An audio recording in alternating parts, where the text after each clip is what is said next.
chance of survival, but 2% is not 0%. 2% is something. And I wish people knew how amazing it is. You blew us all away. You are the voice we all need to hear this year. That was way more than okay. That was beautiful. That was beautiful. God, that really got to me. It pushes all the heart-training buttons, right? And yet she's still so strong.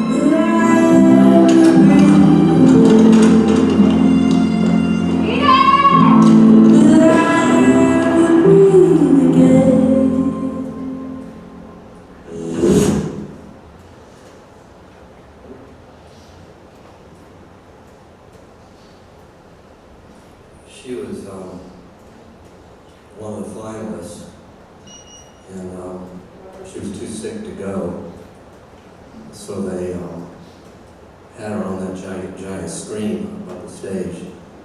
You can watch that video if you want to look it up. And you'll see that she was much weaker and sicker, but you'll still see that light through her eyes.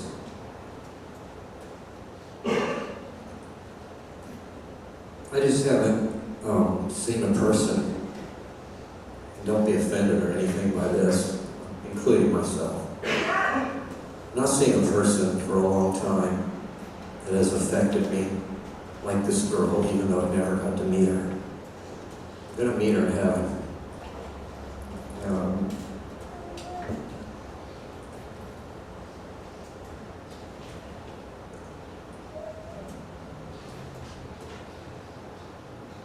It made me realize how trite we can be.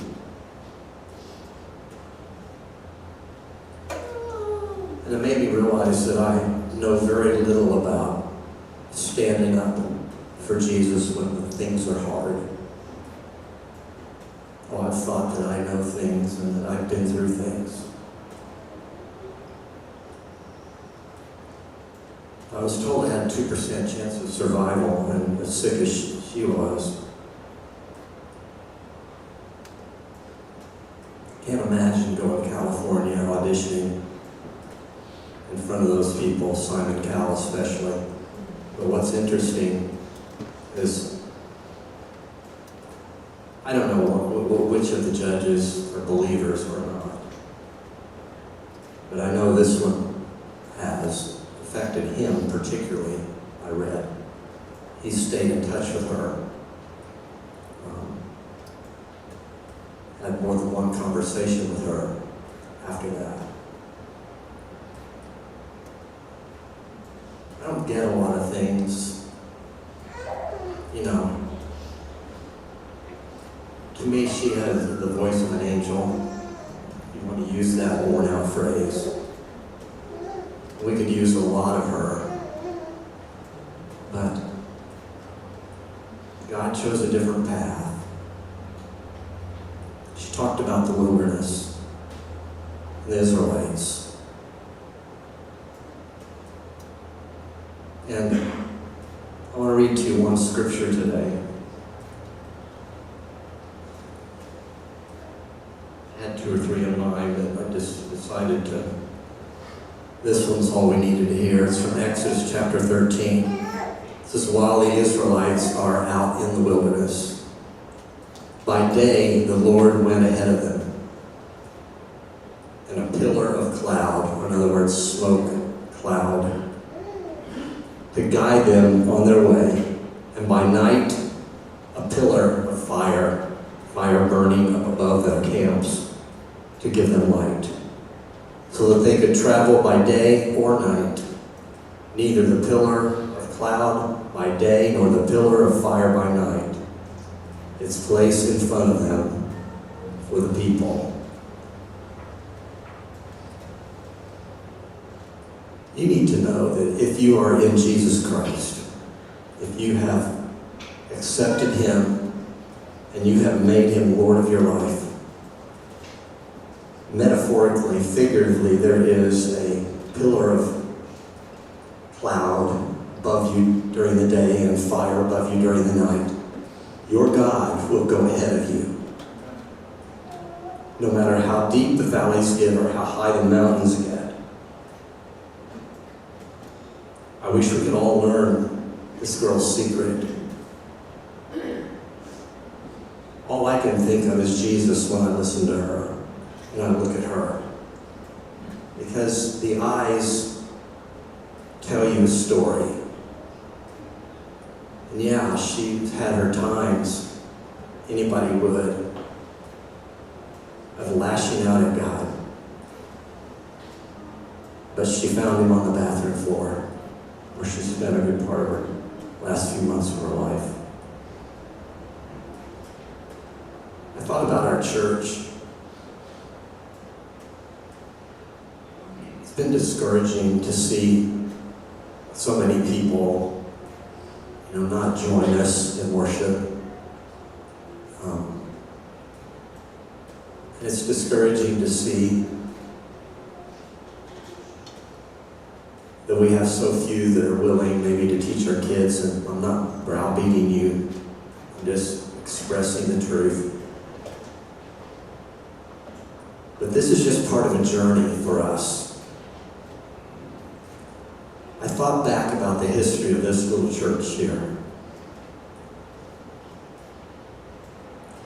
I want you to know we have moved 7 times.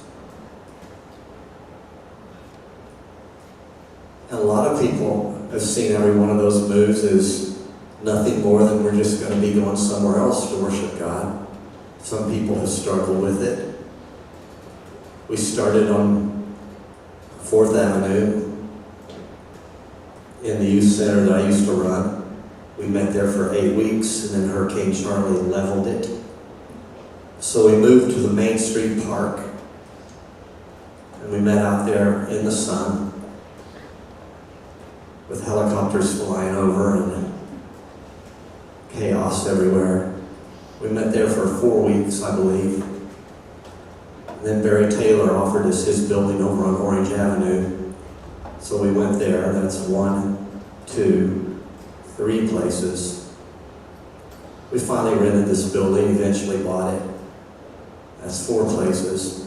We moved to Pioneer Park, that's 5. We moved back to this building, that's 6. We moved back to Pioneer Park, and my numbers are wrong. One more time. Then we moved back to this building again. I think that's 8 moves. That does not include 2 Sundays in the Cattlemen's Arena and 1 Sunday in Hardy Park. Let me just tell you right now, we're not the biggest church around. We're not the most powerful church. But that's not anything to be discouraged by. Jesus only had 12 guys, and then he only had 11, and they changed the world. And this girl named Nightbird, that video you just watched has been viewed 200 million times. And it would have never been that way, because there are a lot of good singers, but she was literally a reflection of Jesus Christ. Everything she said, everything she did, they knew there was something different about her, and they were affected. I always thought this church should be a little different than others. I'm not saying better. Every church kind of develops a personality, a style, a kind of ministry. And we have always been people who are dedicated to lift up only Jesus Christ, Him crucified, and to love and accept and forgive people. If we're going to be different in any way, if people are going to be able to look at us like they looked at that girl on national TV and see Jesus in us, our love has got to be genuine. It's got to be real.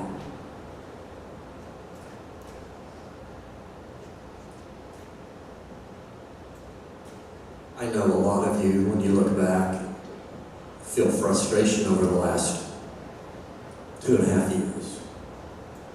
I ask you to set that aside. Don't let it master you, you be the master. Picture Israel stumbling around 40 years. God would have taken them right to the promised land, but they were disobedient to the point that he had to just keep them out there in the wilderness until they changed. I'm not saying we've been disobedient. I'm just saying we've had a very unusual history. And I pray that we have proven to ourselves that the church truly, after all, in the end, really is the people. It's not the park. It's not the arena. It's not other church buildings. It's not this building. These are only conveniences. And yeah, it's very special.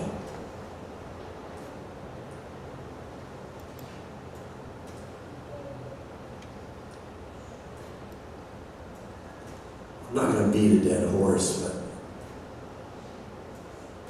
I think it's unfortunate for many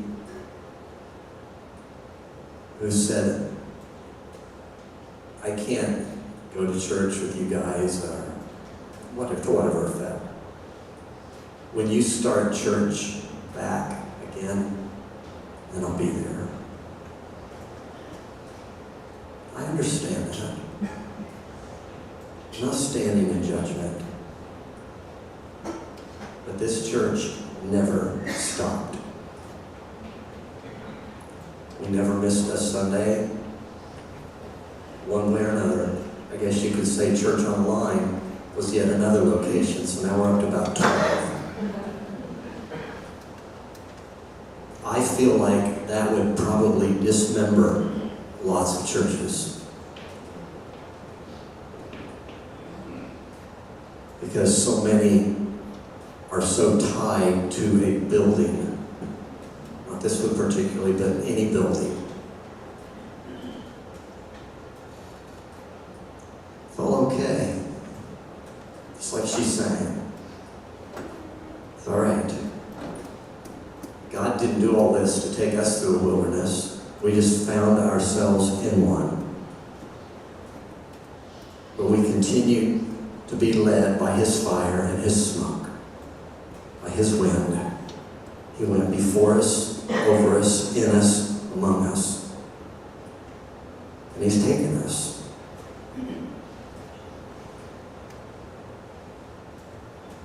We need to celebrate what he's done.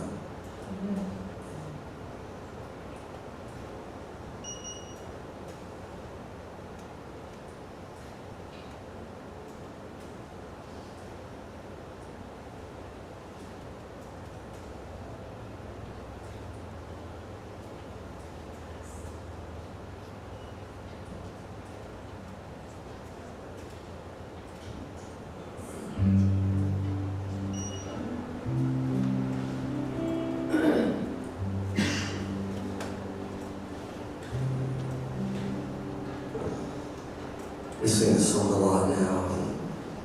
I want you to sing it as a prayer for those around you. Let's stand together and make it our prayer. The blessing. Lord bless you and keep you. Make his face shine upon you. Be gracious to you. Lord, turn